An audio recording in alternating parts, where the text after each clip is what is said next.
Welcome. So, if you're somebody who already has some familiarity with scales and you're looking to build up speed and endurance and hand strength, this is probably a good warm up for you. What we're going to do is use a structured exercise that's going to help us push the BPM we're comfortable with while playing scales. Now, you can do this with literally any scale, but I'm going to demonstrate it with the G Dorian.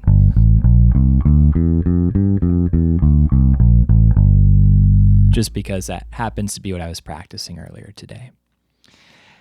For this exercise, we're going to stay in one position. And the reason for that is if we're trying to get comfortable at faster tempos, shifting poses a real technical challenge. It's difficult to maintain a fluid line while shifting and playing quickly. So it makes sense to me that the place to start is to get comfortable playing faster in one position. And then once that's where you want it, you can figure out, how do I shift and keep this going? So we're going to stay in one position, and we're going to use all four strings. If I take G, Dorian, or pretty much any scale on the bass, and I just play it in one octave, I'm only going to end up using 3 strings. So I'm going to extend this however far I need to use all 4 strings in this position. I'm going to go from the lowest note I can reach in this position to the highest note I can reach in this position. So for G Dorian, that's going to be G, A, B flat, C, D, E, F, G. There's our first octave, but I'll keep going. A, B flat, C. So our lowest note is the low root, and our highest note is the 4th, an octave and a half up.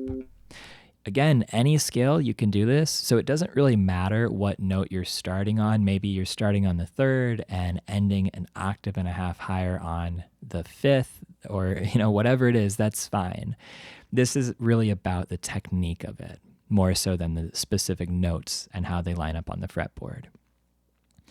Now, what we're going to do is we're going to use the power of subdivisions to push ourselves in a way that's going to challenge us but not overwhelm us. It's going to be enough of a push that we're getting into new territory, new BPMs, but not so much of a challenge that we're just practicing in a sloppy way and reinforcing bad habits.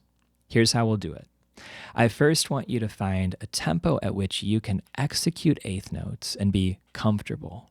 Now notice that, comfortable. This shouldn't be the fastest eighth notes you can play. You shouldn't be hanging on for dear life. This should be pretty comfortable. For this demo video, I'm sitting at 104 beats per minute, but it's all about comfort. And if for you that's 80 beats per minute, do that. If for you it's 110, good for you, do 110. Doesn't matter. It's not about getting to the highest number you can. It's about being realistic with where am I right now, and that'll help me to push without overdoing it. So let's make sure we know what eighth notes sound like. If we've got our metronome going, and we count that as quarter notes. 1, 2, 3, 4, 1, 2, 3, 4. Eighth notes are going to be 1 and 2 and 3 and 4 and 1 and 2 and 3 and 4 and 1 and 2 and 3 and 4 and. They're called eighth notes because if we do it that way, there are 8 notes per measure. Now, what we're going to do is we're going to go back and forth between eighth notes, which should be comfortable for you, and triplets, which will probably be a bit of a challenge for you. The reason this is going to build speed is when we play triplets, there are more notes per measure. If we take that same tempo, that same metronome, but count triplets, it would sound like this. 1 and a 2 and a 3 and a 4 and a 1 and a 2 and a 3 and a 4 and a 1 and a 2 and a 3 and a 4 and a 1. It's faster. There's more notes. There's 12 notes per measure when we do that instead of 8. So if this is all new, or even if it's not, it might be worth practicing this without any notes first. So let's take it and let's clap it. Sorry, and I didn't explain it yet. What we're going to do, we're going to go back and forth between eighth notes and triplets. So for practicing the rhythm itself without any notes, let's do a measure of eighth notes and then a measure of triplets back and forth.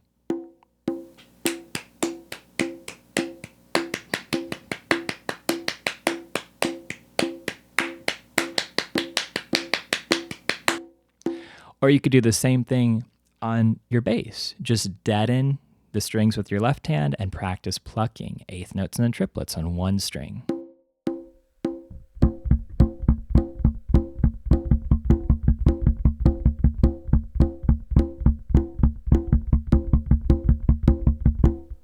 You could do that for as long as you need to. And at this point, you should be able to tell if you're at the right tempo because the eighth note should be pretty comfortable. The triplets should be just a little bit of a push. And it's going to get a lot harder when we add notes in. So let's go ahead and do that.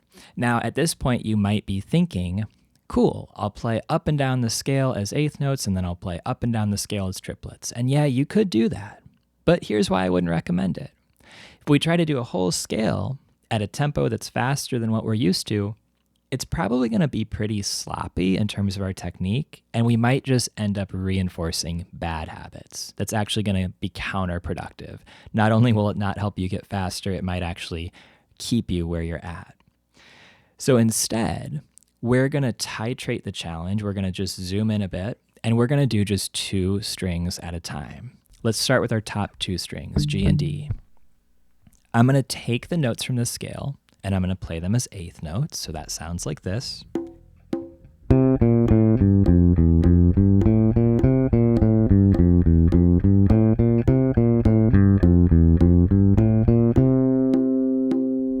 And then I'm going to play them as triplets, the same notes, the same 2 strings, just speeding it up to triplets.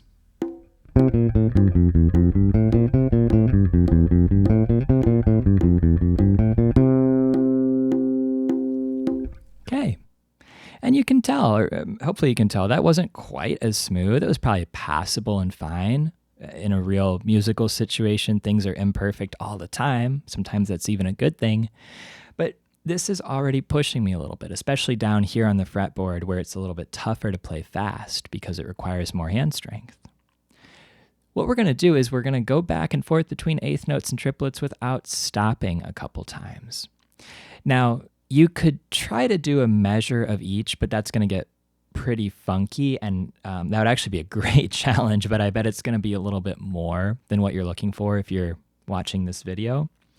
So what I'd recommend is maybe 3 measures of eighth notes, 3 measures of triplets, back and forth.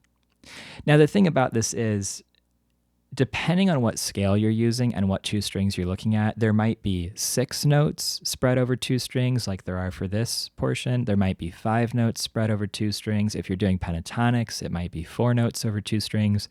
So how things line up as far as landing on a downbeat is going to depend on the scale you're using. So I can't give you a universal formula. You'll have to kind of experiment and figure out what feels reasonably comfortable. If what you're trying to do feels super unnatural and you're getting a crazy polyrhythm, maybe try adding another measure or taking away a measure. But let me just show you what this would sound like with this G Dorian example.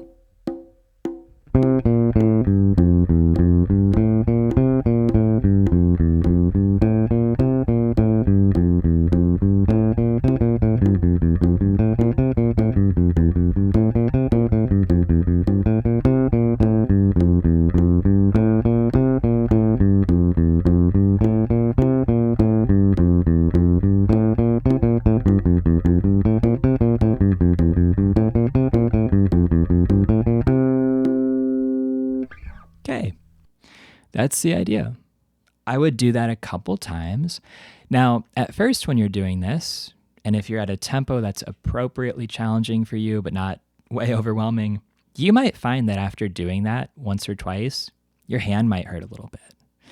A little bit of discomfort in your hand, a little bit, and discomfort, not incredible pain, is okay, especially if it's temporary. So don't panic if when you do this, your hand is a little bit uncomfortable afterwards. It's because we're building up muscle and strength. Now, if it's really uncomfortable, or if you're practicing this for a week or 2 and it's continuing to really hurt, there might be an underlying physiological issue with your playing, where something about the way you're fretting the notes or holding your hand is not as optimal as it could be, not as ergonomic as it could be. So if it sticks around for a while or it's really extreme, it's probably telling you that there's something about the way you're using your hand that needs to be addressed or you'll injure yourself. But if there's just a little bit of discomfort and after a week or two of doing this, that goes away, that sounds more like you're building functional muscle and strength. So keep that in mind. And if you're unsure, this is one of those things where it's really helpful to have an actual teacher because they can, an in-person teacher, because they can help to assess that for you. So anyway, that's the exercise. And at first, you might need to just do it once and then pause and kind of stretch your hand and then do it again and then pause. And hopefully you can get to the point where you can do that back to back a few times in a row without stopping. Now let's just do the same thing on the next two strings. This is going to be the D and A string. This time, I'm going to have 5 notes instead of 6 because of the way the scale happens to fall. And so the rhythm of it will be a little bit different. I'm going to just play it. Let's see what comes out, and then I can try to explain it.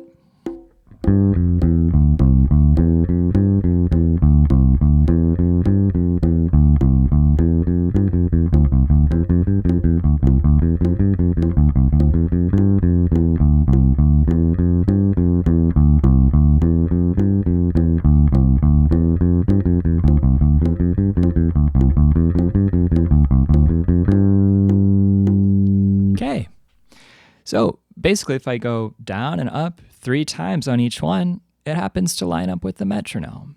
Now, again, sometimes you're going to get some polyrhythms and things like that, but let's not worry too much about that. Let's focus on feeling the subdivisions.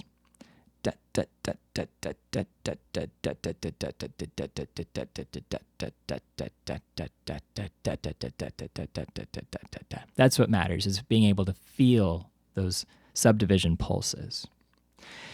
Typically, as you go down the strings, it's going to be harder on your hands. Playing those lower strings requires more strength because they're bigger, there's more resistance. So keep that in mind. It might feel more comfortable up here, and it might feel quite uncomfortable by the time you get down here. Again, this shouldn't be painful. If it is painful, you're probably doing something wrong technique-wise, but it might be a little bit uncomfortable. It might push your hand. Let's round this out with the last 2 strings, A and E. Again, this is going to be 5 notes because of the way the scale falls.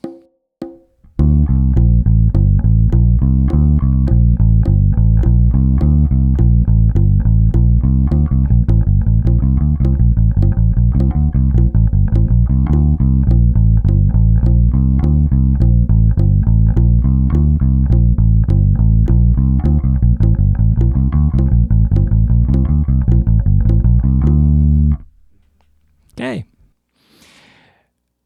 Perfect. Now, as you're doing this, this is maybe going to force you to think about how you're positioning your right hand. I find that when I'm trying to play quickly, I might end up moving or shifting the way I'm positioning over here, depending on whether I'm up high versus down low. That's going to be pretty individualized to your body. So there's probably more than I can get into in this video, and it would be more, it's going to be a little different for each person. All I can say here is pay attention. This is part of the practice of building speed. This is almost like an exercise in mindfulness. If you're doing these exercises and you're like zoned out or like watching the TV or something, that might not be a great idea, because the way you build speed is by really zooming in and paying attention to, what am I doing? How am I moving my fingers at this tempo? Where's my thumb on the back of the neck? How am I stretching versus not stretching? Am I doing little micro shifts like this? Or am I really holding one position the whole time? It's not about universal right and wrongs. There really aren't any. It's about what works for my body and my hands and what doesn't work for my body and my hands. And it really requires a lot of focus and experimentation. So this is not just a kind of boring drill to do while you're watching TV. This is something that actually requires a lot of focus. And for that reason, I'd recommend using this as a warm-up. At the start of your practice routine, for the next couple weeks, try this for like 5 minutes, maybe even less. It's going to help you to build some speed. It's going to help you to spot some maybe inefficiencies in your technique that you can then address in more detail. But it's also not going to become this overwhelming task that leads you to start hating the instrument. It's kind of like doing push-ups. So all of that said, thanks for watching. Let me know how this goes for you. If you're wanting to look at this stuff in more detail, reach out to me and we can do like a one-on-one. But I hope this video has been helpful. I hope it helps you to play a little bit faster and have fun with it. I'll see you in the next one.